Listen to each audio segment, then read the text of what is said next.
bonding session with us is very great because when he was much smaller, I wasn't able to spend much time with him. As a single mom, I was always working from Monday to Saturday trying to make ends meet.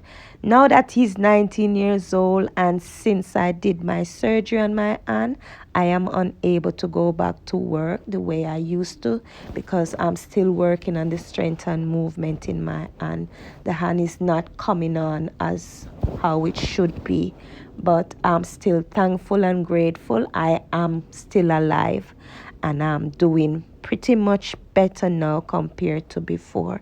So, as the day goes by, I am enjoying every moment with my son as a single parent.